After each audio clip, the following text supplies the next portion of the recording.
adakah waktu larangan salat, Pak Ustaz, dalam kurungan tanduk syaitan?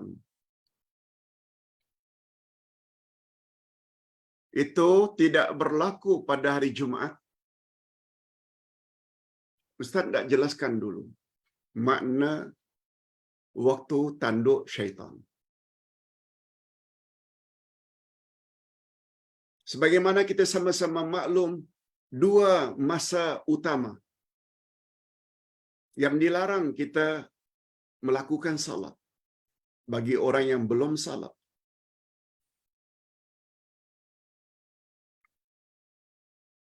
Ustaz ulang, ada dua masa haram kita salat bagi orang yang sudah salat. Dah selesai salat subuh, dia salat lagi habis subuh, sebelum terbit matahari, sebelum datang waktu duha. Haram hukumnya. Padahal dia sudah salat subuh, dia salat lagi. Begitu juga terhadap orang yang sudah selesai salat asar, lalu dia salat lagi, salat sunat sesudah asar. Haram. Sehingga terbenam matahari, masuk maghrib. Bagi orang yang sudah salat, lain halnya orang yang terlambat, yang dia teringat atau dia ada kesempatan, umpamanya salat asar jam 5, padahal masuk asar jam 4.40 atau 5.30 atau jam 6. Kalau dia belum salat asar, salatlah, tak jadi masalah. Itu bukan haram. Yang haram bila dah selesai salat asar, salat lagi, salat sunat.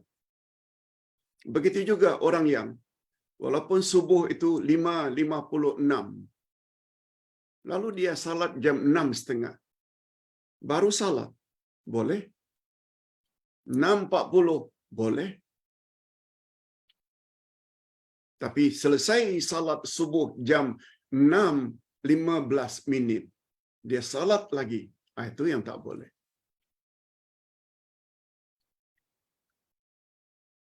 Nabi menamakan kedua-dua salat itu salat pada waktu matahari ditanduk syaitan. Maksudnya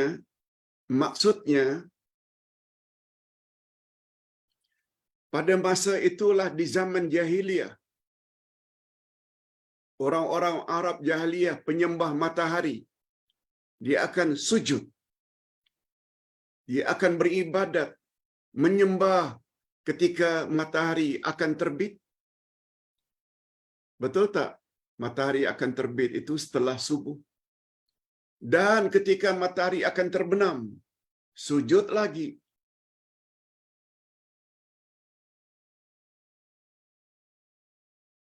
Nabi Muhammad sallallahu alaihi wasallam larang umatnya melakukan salat seperti itu karena perbuatan itu menyerupai perbuatan penyembah-penyembah matahari di zaman jahiliyah. Kita umat Islam dilarang menyerupai ibadat sesuatu kaum. Man tashabbaha biqaumin fahuwa minhum. Siapa yang menyerupai suatu kaum, khasnya cara beribadat, dia termasuk kaum itu. Oleh sebab itu, selesai salat subuh, jangan salat sunat. Habis salat asar, jangan salat sunat. Sebab perbuatan tersebut menyerupai perbuatan penyembah-penyembah berhala di zaman jahiliyah. Itu satu. Pertanyaannya, apakah itu larangan tidak berlaku pada hari Jumaat? Tidak. Tidak ada ketentuan itu. semua hari, Isnin, Selasa, Rabu, Khamis, Jumaat, Sabtu, Ahad. Dua timing tersebut tetap haram melakukan salat sunat. Wallahu a'lam. Cuma kata para ulama fiqh, dikecualikan melakukan salat sunat pada waktu-waktu haram itu dibolehkan kalau salat itu adalah salat bersebab. Kita selesai salat asar, cuma kita datang ke masjid lebih awal. Kalau umpamanya azan maghrib jam 7:08, dia masuk jam 7. Maghrib belum lagi azan. Karena dia masih masjid, dia perlu salat sunat tahiyatul masjid. Sebab salat sunat tahiyatul masjid namanya salat sunat bersebab. Mengapa dia salat? Sebab ingin menghormati masjid. Yang itu boleh. Hadirin dan hadirat rahimakumullah. Jadi ringkasnya, tidak boleh salat sunat setelah asar dan setelah subuh, karena perbuatan itu menyerupai perbuatan penyembah matahari di zaman jahiliyah. Begitu juga salat-salat yang ada sebabnya. Umpamanya ada kematian, setelah dimandikan, dikafankan, lalu ketika itu jam 5 petang, sunnah Nabi, jenazah hendaklah dikebumikan sesegera mungkin. Jam 5 selesai salat asar. Kan waktu haram, tapi itu ada sebab. Sebab tidak salatkan jenazah. Sebab gerhana bulan, sebab gerhana matahari. Pokoknya semua salat bersebab dibolehkan walaupun waktu itu waktu haram. Begitu pengetahuan Ustaz tentang perkara yang dipertanyakan. Yang kedua, Pak Ustaz, salat sunat hajat, adakah dalilnya dari Nabi? Dan sahihkah? Ini pertanyaan.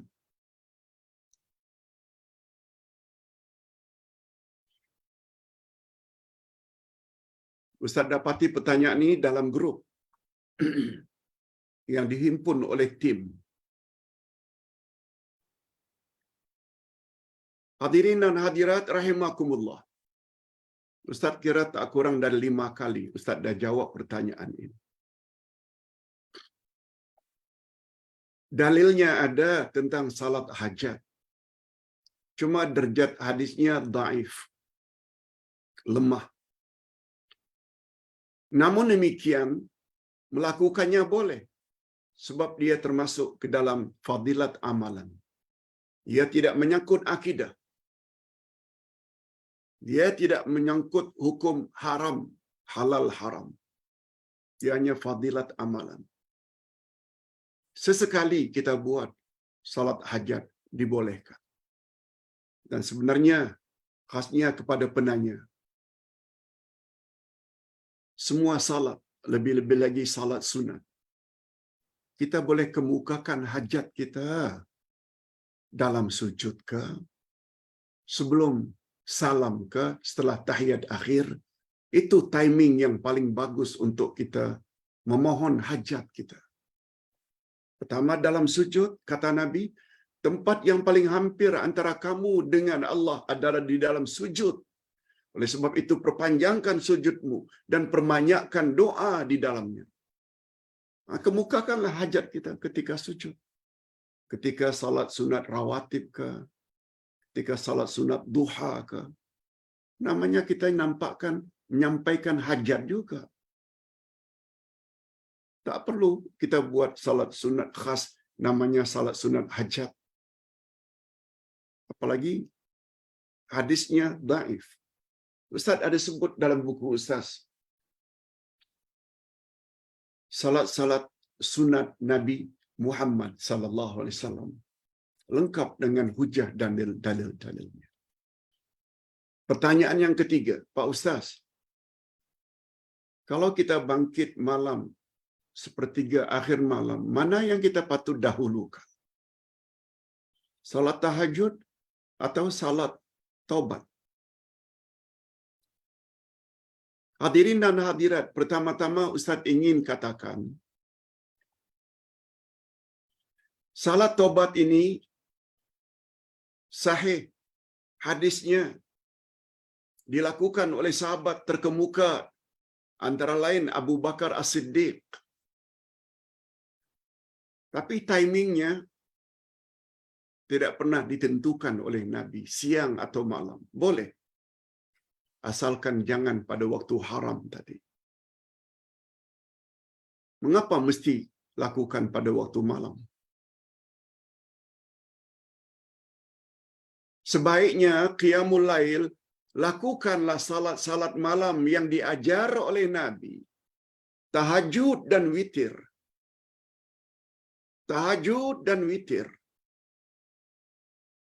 Ustaz tahu, setengah-setengah ustazah galakkan. Selain tahajud witir, buat juga salat hajat, buat juga salat tobat, buat juga salat tasbih. Arahan itu tak pernah datang dari Nabi. Tasbih, hajat, kalau mau buat. Tobat, boleh buat siang, boleh buat malam. Tak semestinya sepertiga akhir malam. Oleh sebab itu Ustaz galakkan, batasi sajalah dengan tahajud 2 ke, 4 ke, 6 ke, 8 rakaat ke, witir 2 ke, 3 ke, 5 ke, 7 ke, 9 ke, itu pun sudah puas rasanya. Cukup banyak. Ustaz tidak nafikan. Tak buat taubat, silakan. Cuma kata para ulama, salat taubat itu perlu dilakukan bila kita telah melakukan dosa besar sahaja, bukan tiap hari. Cara yang betul. Sila baca buku yang Ustaz tulis, Himpunan Salat Sunat Nabi Muhammad sallallahu alaihi wasallam. Ustaz ada sebut, salat taubat itu sahih, cuma ia tidak dilakukan setiap hari. Ia perlu dilakukan ketika kita dah terlanjur melakukan perbuatan-perbuatan atau dosa-dosa besar sahaja. Pak Ustaz, soalan yang terakhir. Seorang bertanya pada Ustaz dengan mengirimkan video. Ustaz, Allah yarham Ali Jabir, Syekh Ali Jabir. Allah yarhamu. Kata Allah yarham Syekh Ali Jabir, kita mesti baca surat Al-Fatihah dengan betul. Bila lain saja bacaan makhrajnya, dia boleh membawa makna yang lain. Menurut beliau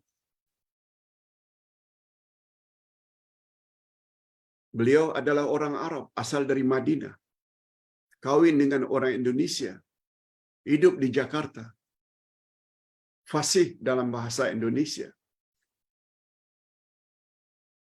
Apa kata beliau? Setelah membaca ayat pertama saja.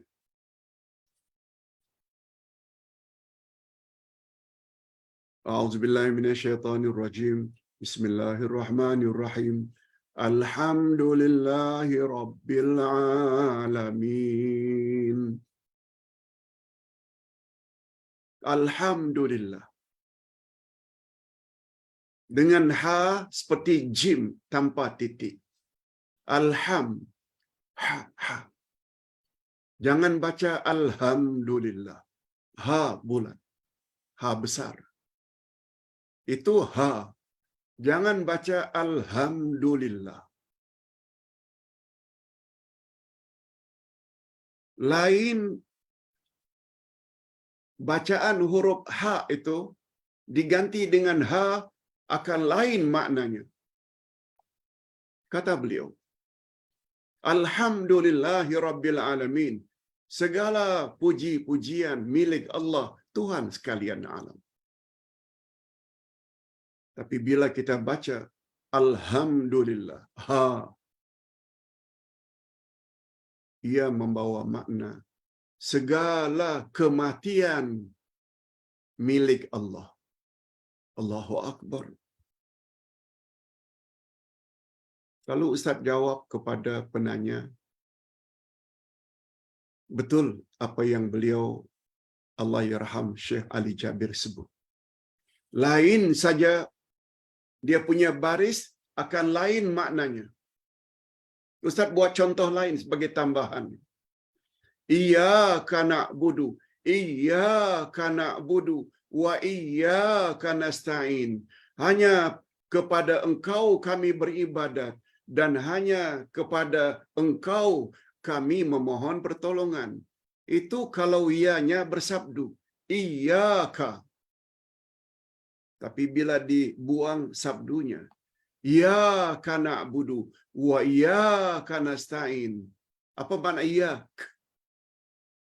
Cahaya matahari yang kami sembah. Wa iyyaka nasta'in, dan kepada cahaya matahari kami memohon. Bukankah itu ada unsur syirik?